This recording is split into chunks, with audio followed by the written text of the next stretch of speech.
Hi, welcome back. I'm Charcy Curtis. Some of you may know me as Sizzle Diva out of Fayetteville, North Carolina. Today, this is the IM4GOD Movement podcast, and you may be asking, what is it all about? It's basically just letting you know that the same thing God did in the Bible, the miracles God did in the Bible, He's doing today.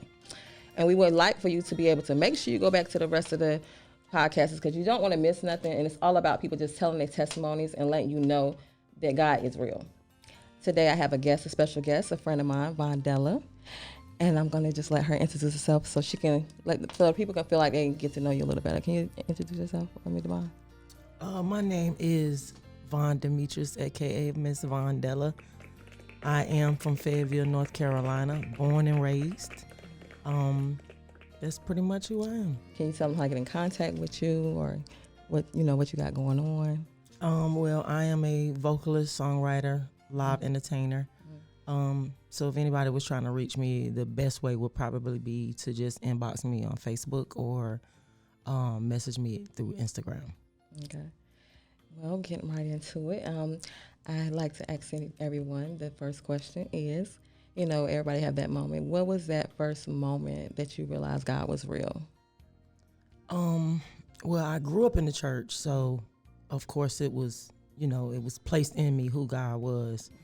But at the age of 13, I had a major back surgery. I actually was diagnosed with scoliosis at Edgewood. I don't know if you even knew that. You remember the surgery? I remember, and it's funny because I didn't even know you could sing until we got older. When I was right. when I heard the Reed Ross and we started beating on the bleachers and all that. That's where that came from. Yeah, I remember because we used to go over there and we had no business when we was at the recess and be coming to see you, sneak over there and see. Yeah, I remember. Right. So what happened was, and it's a lot of people that don't even know this story, but I had a 10-hour major back surgery, and I was in recovery for hours. And I was in this dark room, and nobody was in there. The doctors, the nurses, nobody. And I just felt like somebody shook me. This is at the age of 13 now. And I just felt like somebody shook me and was like, wake up. But I couldn't move. Right. But as I woke up, I seen all these lights and everything was connected to me. And I just felt like later on I realized like that wasn't nobody. It wasn't the nurses. It wasn't the doctor. Right. It wasn't my parents. Nobody was in the room. So I felt like that was my first actual experience with God just shaking my bed like, it's time for you to wake up. Right. Yeah. Okay. What was the next question? What was that time that you maybe was upset with God or didn't agree with something that may happen? Because we all have that moment. Yeah. Not necessarily just angry, just more having and the way we grew up, it was don't question God. Right. I mean, as you get older, you learn to have. But you're human. And, right. I mean, you got to be honest with and you. We have to have space for being human. Right. But definitely, like I said, not necessarily being angry with him, just having those questions of, God, why is this going on? Or why is this happening? And I find myself, having more of these questions now that I'm older than when I was younger. We were young, we were wild. We didn't pay attention to the things that God was doing to us and showing us. But at the same time, He was building us and molding us, even though we were getting into all type of things. We didn't know that, we were getting into those things to one day be able to tell our story. But we didn't realize that the next generation would be completely out of control. Oh, yeah. And so I think those are a lot of my questions that's just like, Lord, we were taught not to question you, but it's a lot of things we just kind of want to know, why is this happening? We get it when it happens to the people that just don't know better, but who are we to judge? Exactly. But it's like when it happens to the good people, it's like, why did this happen? But, at the same time, the Lord turns around and say, well, why not? Exactly. If I allowed it to happen, I know that you can handle this situation. Yeah. Everybody, a lot of things that go on, we have no clue or idea, like, how could we manage that? But that situation wasn't for us. Right. God already knew that, he had his chosen people for whatever he had them for. Yeah, and I like to tell people, too, like, even when people pass away, even the good ones, you never know what that person may have prayed to God. And if that person prayed to God and said, I'm ready to go, you can't sit here and pray for them to say when God, they had to understand that saying like, okay, I'm ready to go, God. Absolutely. Whenever you ready to take me, I'm ready to leave this earth. Absolutely. And here you go praying, God, no, I need them to stay here. I can't live without them. Right. So he's not going to listen to you. He's going to listen to that person. That's right. But, like you said, we're stronger than what we think. Right. And, it takes prayer and good people around you to build you, to let you know, it's going to be okay. It's not going to be okay. It's not going to be easy. And taking one day at a time. Because if you don't have that person around you, it's easy to slip in that dark place. It is. It's very easy to slip in that dark place. And mine more so be, we had to come to the realization that death is a part of life. Exactly. And I think my question would more so be towards the little ones. Yeah. The ones that have because I work with children. I've been doing it over 14 years. I've, had my own daycare for over 14 years, and I've seen so many children that go through situations, and it's like, Lord, why is this happening to this kid? Right. But at the same time, once again, we don't know what the Lord have in store for this baby one day. Right. And they may have the strongest story. Oh, yeah. Than anybody. Oh, yeah. And it definitely, I just feel like none of it be in vain. It'll be to help somebody else. It's just sad to know people have to deal with those type of burdens because when they get older and we wonder why a lot of people halfway crazy or they're angry, it be a lot of times something that they went through in their past. And that's why I tell people to at least try to find out the deep source of what's going on before you jump out and judge a person, because you will never know. It may be something simple and they might just be looking for somebody to give them a compliment, give them a hug, tell them it's going to be okay. You know what I'm saying? So until you really get to know that person, you never know. Yeah. The next question is, what do for God mean to you personally on a personal level? Well, first I'm going to start off by saying when I first saw it, I was like, okay, this is dope, but this is not a product. You get what I'm saying? Yeah. It's definitely a movement. Oh, yeah. And it became a bigger movement than I think you even expected. I know, it's just, So it's bigger than me. Right. Yeah, way bigger than me. That's when you know that you didn't have anything to do with it. It's like he just placed this thing in you because one day it was just for me, Chauncey, and then the next day it was, like this whole for God movement thing, and it's everywhere. I'm gonna tell you that whether you know it or not. I know you know it, but it's nothing like hearing it from the outsider. And I appreciate it. I've been out of state, right? And I seen this guy with this for God shirt, and I mean, I'm a people's person. Right. I don't care if he was on the other side of the mall. I was going to run this man down and say, bro, that for God shirt. I was like, hey, she from Fayetteville. We from Fayetteville, North Carolina, da-da-da. So it's a blessing to know that people are in tune. Yeah. All of us are not, just discombobulated. Right. We're not all over the place.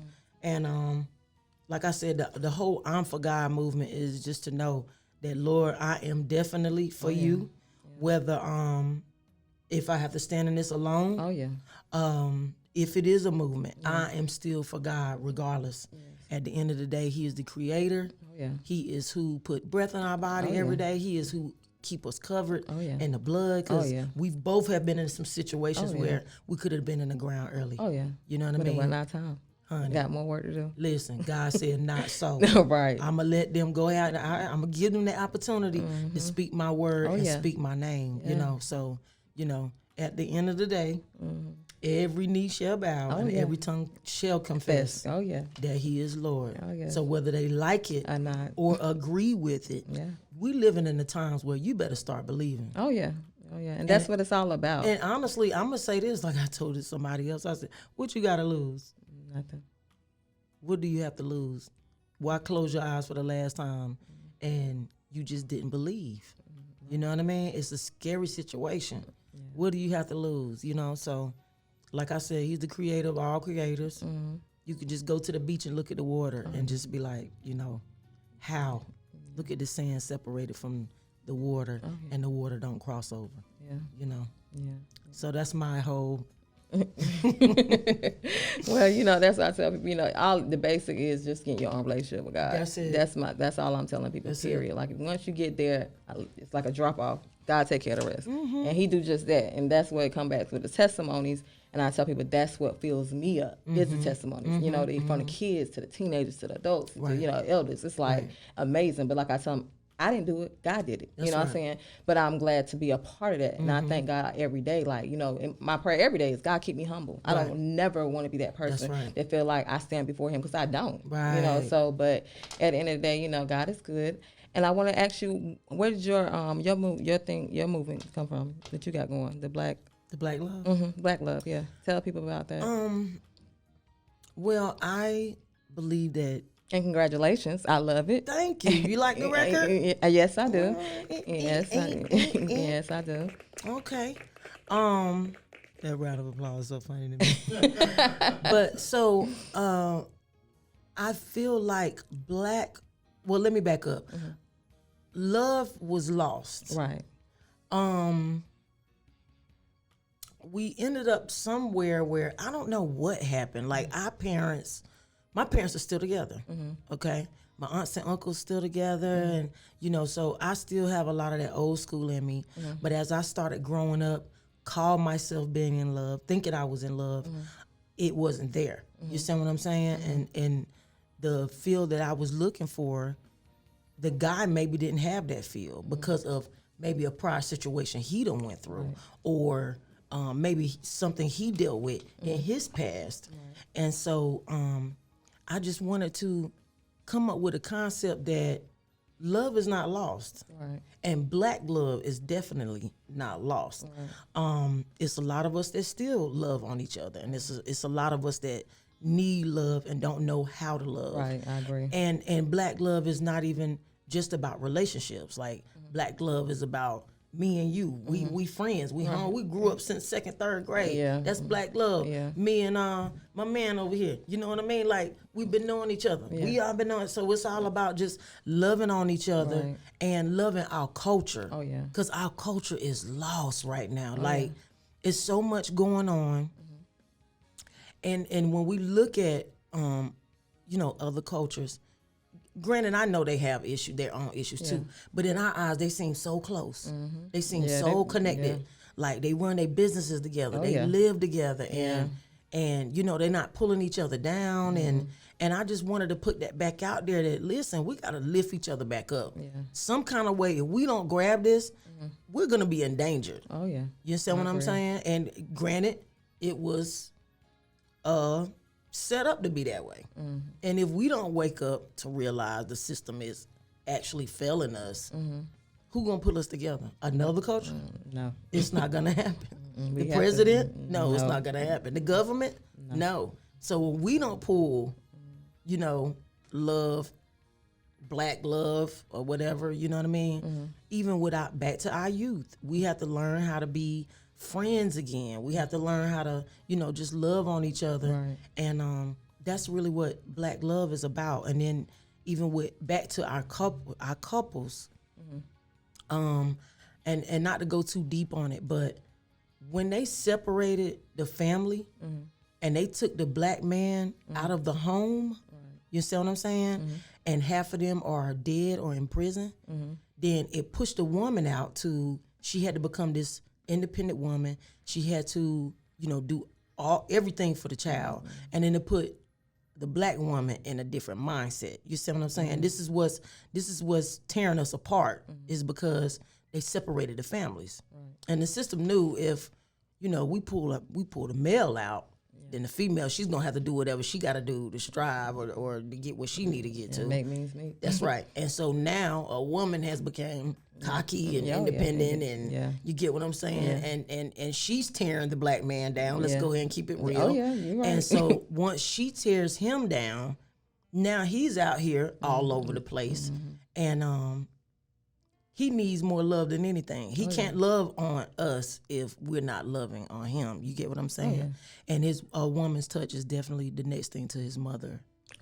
So a lot of men that are lost out here, like, that's my whole concept of black love, just pulling it back in. If he didn't have his mother, then his significant other needs to be able to understand that. You know, we have to be more understanding and communicate with one another and stop being so angry, you know. So that's what black love is all about. Okay. And what is that thing, if you had a chance to tell the world something out there, what would that be? If you had one shot to tell the world something about change or anything, what would that be? Or that young person out there that maybe want to get into the music industry and may want to give up and say it's hard. Definitely don't give up. Okay. Do not give up. And a lot of people say, Vaughn, you're supposed to be, you know, you're supposed to be doing this, you're supposed to be so much da-da-da-da-da. In my mind, I am on. Right. You understand what I'm saying? Yeah. I stay booked, ready to go to another platform. This whole pandemic has showed me a lot. It has changed a lot of, especially musicians. It was a time where 2020, everything was shut down. Oh, yeah. And so people that was only relying on that, it really got hard for them. I was blessed enough to still have another business that was running. But you really just got to get involved and get in the mix and understand your surroundings and just become educated about what's going on, because the music industry is a hard game. It's as worse as the street. You understand what I'm saying? So I had so many times I had been told, well, I'm gonna help you do this, or I mean close people, you know, and they scarred me from it. And instead of me just folding, I got my tail in school. I went to Berkeley, you know what I mean? So I am certified in music business. And so it's been a long walk, and I'm still walking. And I'm very huge on artist development. So I'm looking right now for somebody I can really just pour what I know into them. But yeah, I would definitely just tell them to learn who you are and learn your audience. That's my biggest niche, is my audience. I'm more of a crowd motivator than I am a singer, you know. And that's what people want. People want to feel good. They want to. They want to feel happy. They all done got dressed up. You know. They wanna. They don't want to sit there and be looking at you. They want to come out there and have a good time. So definitely, I would just get in the mix. Get off of that. You wanna do things how you wanna do it. It's not gonna work. Because what may be my favorite song may not be the world favorite song. You get what I'm saying? So and really, it's just all about becoming a performer or entertainer. Because being in the studio is just going to get you right there in the studio. I want to congratulate you, because you do an awesome job. Like, well, girl, you keep the crowd going, and you engage. And I mean, like really, like, y'all see, she ever near your town, make sure you check out. Yeah, I appreciate that. You definitely do good at it. But I just want to say, thank you for coming. Thank you for having me. Yes, and is that mine? Girl, this is yours. Let me show the Yes, this is yours. Okay. Thank you so much. I will definitely be putting it on. Yes. And thank y'all for tuning in. And make sure y'all check out that website, IM4GOD.com, and get you an IM4GOD t-shirt or apparel. Thank you again. Till next time.